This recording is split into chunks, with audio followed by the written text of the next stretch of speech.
bali nakakuha tayo ng isang Nike Dunk Low na retro Argon QS to, Quick Strike. So ito yung colorway niya, ganda diba? Ang ganda ng combination.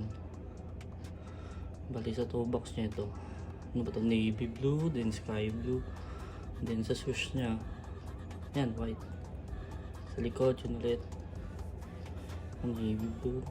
Tama nyo lang ako navy blue or basta dark blue. Then ito yung Nike logo rito.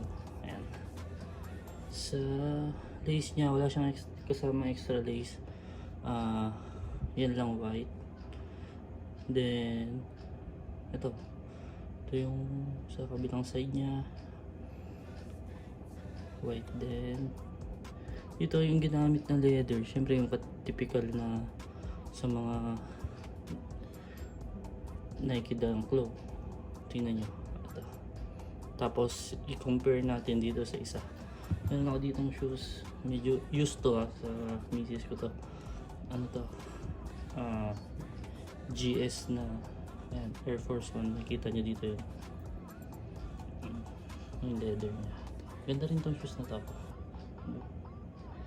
Versus dito ayan. Pero sa overall maganda pag nakita nyo yung shoes na to sa actual. Ayan, hindi naman ganun kamahal na katulad ng Panda na ang hirap kuhanin. So ako personally, nung dumating to nakita ko din na gustuhan ko. So bebenta muna natin to. Sana tayo magkaroon ng sariling size. If gusto nyo, ito yung review, simple review. Nike.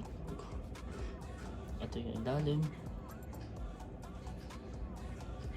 Nice, diba? Dami sa loob. Yan. Ito yung tang nya. Yan yung logo. Ano to? Parang UNC na color or what? Pag ito sinuot mo, mapapansin ka talaga. And so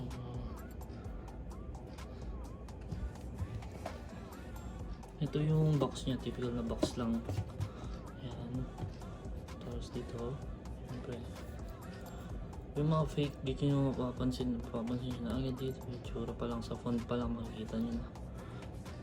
Then siyempre kasama yan, yung iba kasi nagagaya na rin yun eh.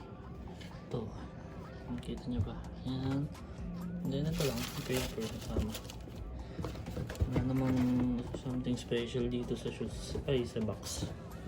Sa box nya, simple lang. Pero overall, maganda yung shoes na to. Pero kayo, kung gusto nyo pa rin kumuha ng Panda,